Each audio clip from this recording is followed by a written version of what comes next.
What School Won't Tell You. Lesson 5. The Creation.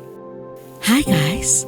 Throughout our past episodes, we have reported on the Swiss man Billy Edward Albert Meier and his contacts with extraterrestrial humans from the Plejaren. Today we want to find out why the Plejaren actually visit us in the first place. Aside from multi-layered research the Plejaren conduct on Earth, their actual reason for visiting us is to help spread the teaching of the creation energy by Billy Meier, the teaching of the truth, teaching of creation energy, teaching of the life.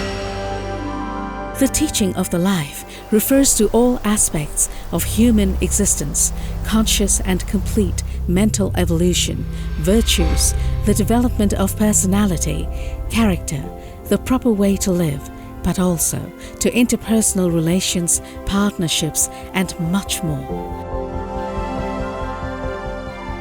The teaching of creation energy, on the other hand, is focused on all creational natural laws in every way, as well as on the creational principles, which are recommendations to follow in order to live up to the laws of creation. The teaching of creation energy isn't new by any means. It is in fact as old as creation itself and has also been taught on Earth throughout the last 10,000 years, but mostly only in oral form.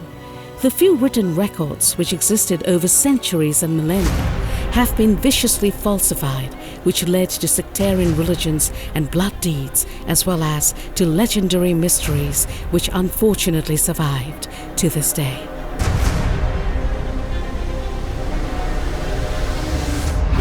If we look at the history of terrestrial humans, it's obvious something went terribly wrong throughout the past millennia. How else could it be that out of 10,000 years of Earth history, a mere 250 years were actually defined by global peace? That is indeed a very sad state of affairs.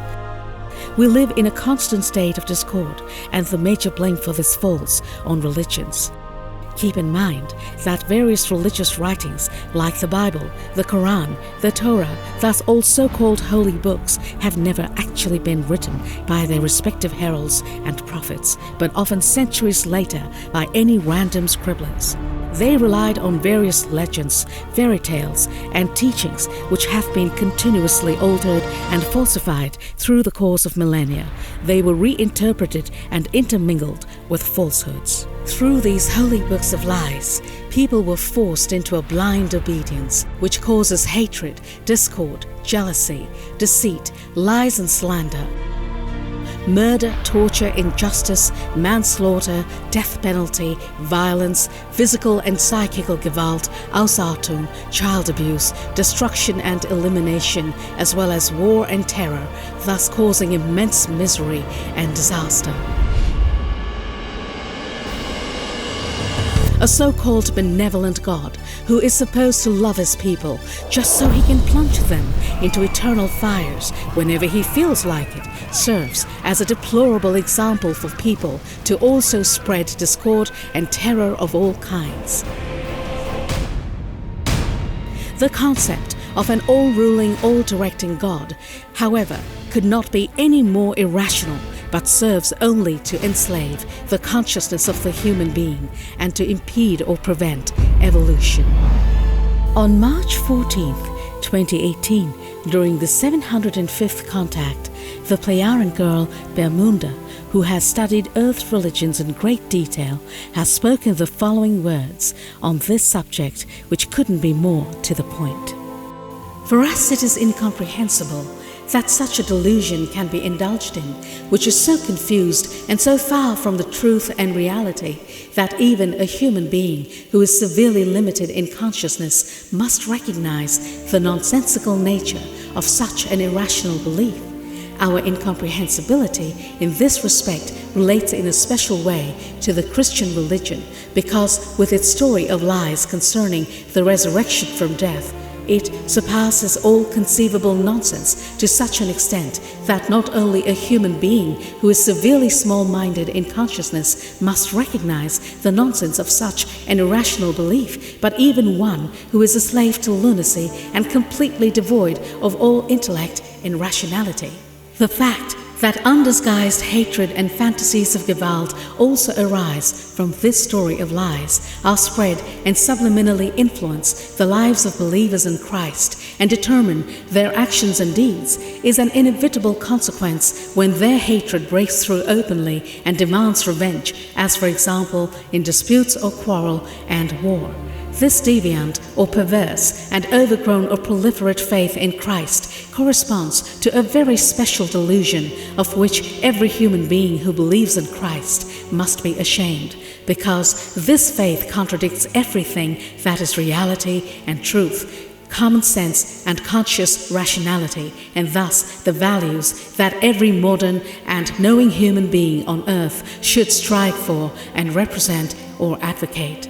But this happens because the believers lack intellect and rationality, namely all human beings who are addicted to religion and belief in God, so that they force their offspring to believe and to be alienated from reality and truth at an early age. Therefore, every religious belief, no matter what kind, is already fundamentally dangerous to young human beings and absolutely unsuitable for their offspring, even at a young age, because their personal development towards independence and perception of reality and truth is maliciously destroyed by their belief. So how did the universe and thus creation come about? Let's start with the age. Terrestrial scientists theorize that the universe is about 13.8 billion years old. This assessment, however, has been subject to heavy debates. Rightly so, for their estimate could not be further from the truth. According to Billy's and Plejaren data, our universe dates back some respectable 46.5 trillion years, that is 46.5 million years. Our scientists couldn't possibly figure this out because all material, all galaxies, nebulae, etc.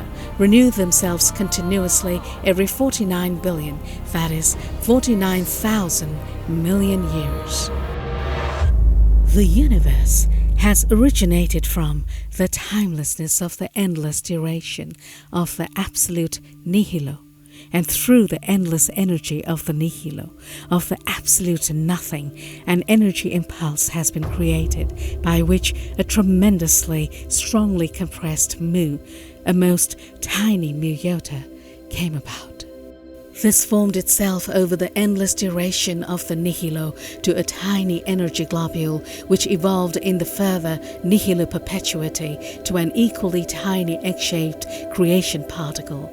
This energized in itself up to a most compressed, tremendous energy mass which eventually exploded due to its unimaginably high pressure and manifested itself as origin of the Sein Absolutum, that is, the Sein creation, as the very first Big Bang of all existence, of all endless permanent becoming, passing and becoming again. Thereby, the origin of the Sein Absolutum was created as tiny mu egg, from which the tremendous might of the Sein Absolutum evolved, which, in the endless non-duration of its all-great ever-perpetual existence, created 6 more Absolutum forms, known as the Zohar, Super, Creations, Central, Ur, and Absolutis Absolutum, the last of which proceeded from the very first creation form ever. This initially developed as an inconspicuous mu, from which a mu iota developed, and subsequently a tiny energy globule, which energized in itself until it became a highly compressed, immense energy mass, which finally exploded due to its high pressure in a Big Bang and became the origin of the very first creation universe. After that, and since then, the Absolutus Absolutum has created and creates in endless succession, in the endless duration of the nihilo, incessantly new creations, which manifest themselves by a Big Bang, contain 7 dimensions as 7 universes, and evolve independently over trillions of years to one day return into the Absolutus Absolutum. There they continue to evolve to one day, after having attained the highest form of evolution, cross into yet an even higher absolutum form, into the primal absolutum. This process, which takes so much time humans cannot possibly fathom, continues all the way to the Sein Absolutum, which, thanks to the highly energetic creations uniting into it, grows increasingly mightful in energy to exist in endless duration.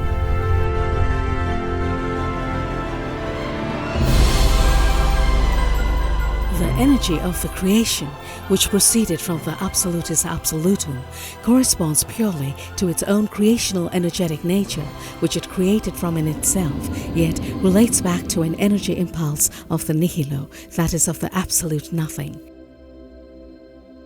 Due to their unknowing, human beings erroneously refer to a universe also as creation or universal consciousness, wherethrough there are, however, 10 to the power 49 different forms of creation that keep evolving throughout ever-changing new phases of existence. With the Big Bang as the origin of a creation, 7 creation belts or dimensions are formed in the almost egg-shaped creation space, which flow into each other throughout all of space, because the entire creation realm encompasses 7 belts. The 4th belt forms the belt of material, which the earthly astronomy science erroneously and falsely refers to as universe, which is in fact just the 4th belt of the entire actual universe. So that what is called visible material universe, in which the coarse material and therefore also gases, dust, celestial bodies and planets etc. are formed, and from which thus meteorites, suns, comets, nebulae and galaxies etc. emerge, whose condensations have created our Earth, is only a 7th part of the creation, that is, of the entire creation realm.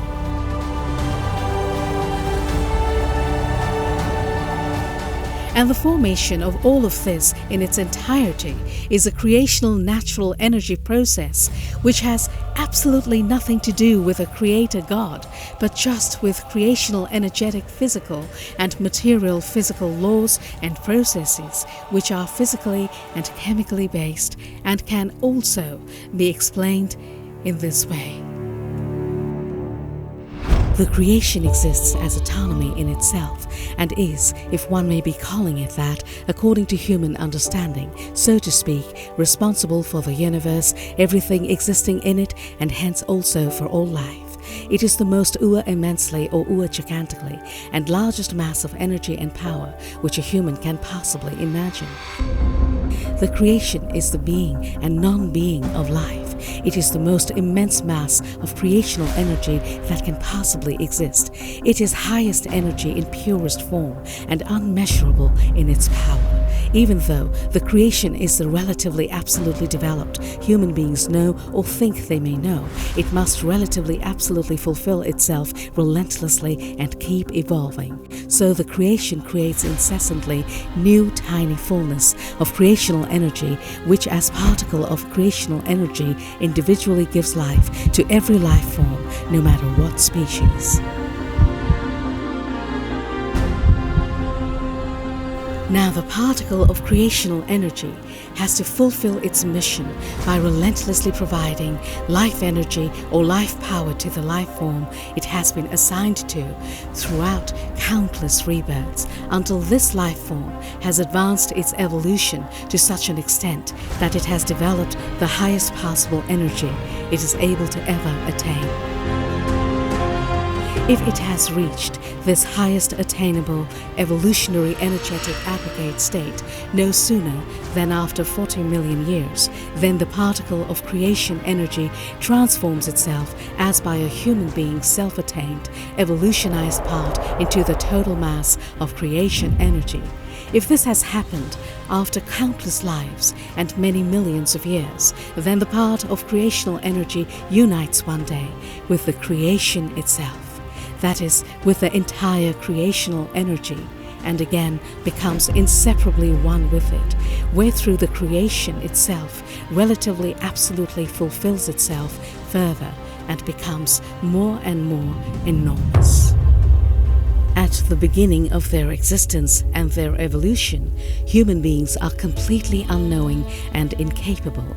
They must first learn to grasp and process all kinds of impulses for studying and building up their intellectum, their intellect and rationality, which emanate from their creational energy form, in order to absorb and utilize everything that they accomplish through their thought and consciousness evolution. The energetic power of their animating creation energy form remains always unchanged. However, throughout many lives, human beings learn to use, evaluate, and apply this power better and better. In doing so, they also gain more knowledge and wisdom and thus evolve consciously. The more lives humans live and spend learning consciously, the more knowledgeable and wiser they become, for they are more efficiently able to tap and process the energetic impulses of their creational energy form, which leads to greater knowledge, greater wisdom, and to more life power. Only understanding, rationality, their intellect and knowledge, as well as wisdom, which humans acquire through their conscious efforts with regard to the creational energetic impulses, which they cultivate and exploit, influence their lives and their consciousness, character, and personality. This goes to show the more materially oriented and devoid of rationality humans live, think, and act, the less they have developed their ability to consciously use the power provided by the creational energy. A purely material way of thinking without developing rationality and intellect means that a human being is still on a primary stage of consciousness development, which still needs a lot of progress. Just as human beings must keep evolving over countless lives and better learn to use and wield the energetic strength of their particle of creational energy, the creation itself, with its 7 universes, is subject to the same laws. We have determined that our universe is 46.5 trillion years old, that is 46.5 million years, and has therefore been expanding this long. However, the total duration of this expansion process amounts to a considerable 155.52 trillion years before the creation commences the contraction, that is to say, begins with the fallback at the same speed as the expansion occurred. Hence, the creation does not actually collapse during this contraction process, but the fallback occurs over a duration of 155.52 trillion years, during which all the energy that has been evolutionarily generated during the expansion phase becomes a power which compresses itself at the end of the contraction process in such a way that it becomes overpowered, and a subsequent new Big Bang ensues and a new creation form emerges, namely a so-called primal creation, which through its course of evolution will be followed by many more.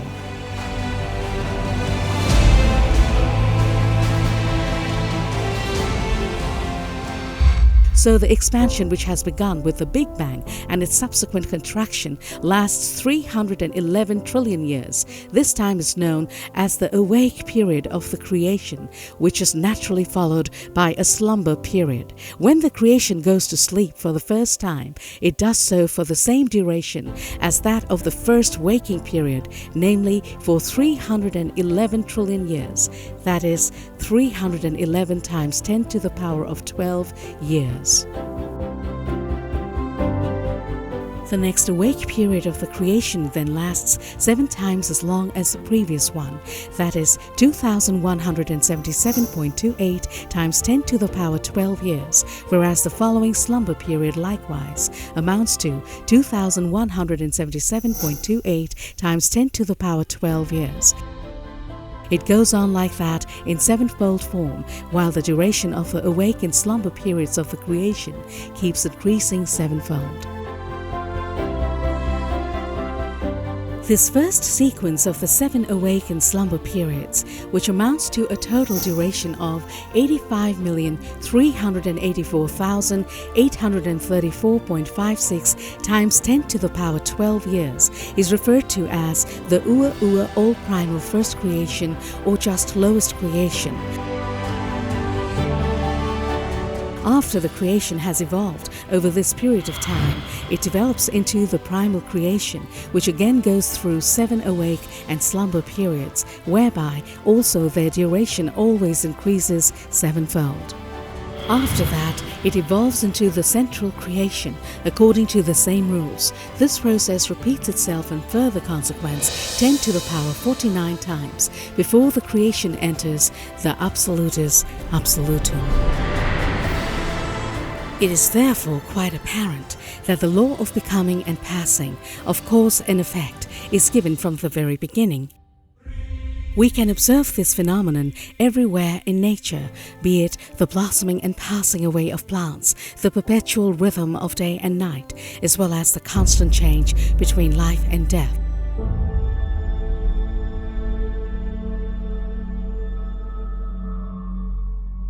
The becoming and passing each match 2 different poles, which refer to the positive as well as to its negative counterpart, respectively. The 2 opposing poles, however, create a circumstance of tension, and while each of the 2 poles forms a full unit on its own, they also form another unit once they are paired with the other pole. This circumstance of tension between 2 opposing poles in the common oneness is essential for all occurrences, all happenings, changes, and inevitably for evolution, for all becoming and passing away creates relentlessly something new, resulting in progress and an unstoppable ongoing further development.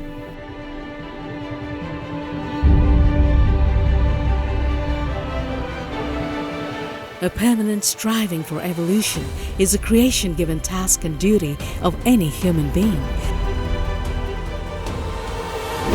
Unfortunately, however, the God delusion belief prevailing on Earth prevents any real evolution of the consciousness, which is why a large part of humankind remains trapped in stagnation. Generally, the masses are deliberately kept on this level by religions and sects, as well as their constantly proclaimed God delusion belief, but also by authorities and governments on one hand, because they don't know any better themselves.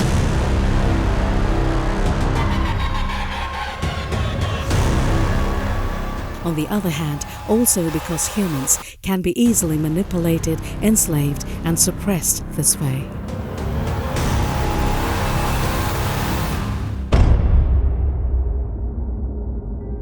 The majority of the people on Earth doesn't care about these things, remains oblivious, and goes about their lives as best they can. In general, parents raise their children to have a good sense of duty, and they wish for them to have a good education and a successful career later on. Of course, they understand that occasionally young people enjoy themselves at parties or other leisure activities, but nevertheless, parents are eager to motivate their children to graduate from school quickly and successfully. That begs the question, why then are adults themselves not interested in a swift graduation? That is, in a quick, sound evolution, and finally in becoming one with the creation. They could accelerate the school of life, thus their continuous evolution, substantially, if only they would let go of their God delusion belief and would align their lives according to the eternally valid creational natural laws, and would lead their existence in peace, harmony, love, and wisdom. How sad is it to make the hoarding of material goods and the primitive dumb lust for might and dominion the sole purpose of one's life? None of these mundane things whatsoever provide lasting value and are therefore in no way conducive to the evolution of the consciousness of humans, because these are based in the fact that they recognize less and less the meaning of life and fail to become real human. One should always keep in mind, shrouds have no pockets. No matter how much wealth, might, land and other goods a person accumulates during his or her current incarnation, none of it will endure.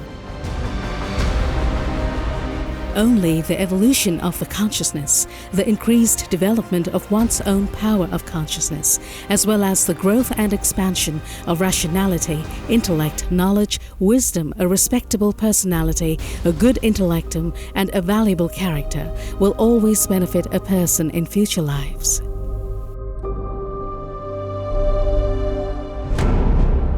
Everything else is a waste of time, and it is at best inherent in immature adult people. Children, as a rule, do not waste their time, but learn from their actions and their games various things and skills that will benefit them later in adult life. The Plejaren have realized this a very, very long time ago and placed their existence into the service of the evolution and thus the creation. Does it come as a surprise then that they do not seek contact with immature, still very low evolved life forms like the Earth human beings? We should be grateful to them and Billy for bringing us the teaching of truth, teaching of creation energy, teaching of life, for the effort and the amount of work that both Billy and the Plejaren put into this is so much more than most people can even begin to imagine. Find more information on the creation and creational energy in Billy's many books, writings and figure publications. Subscribe to our channel for more interesting topics and hit the bell if you want to know about our latest publications. Well then, see you in our next episode when we will reveal lots of interesting facts again, what school won't tell you.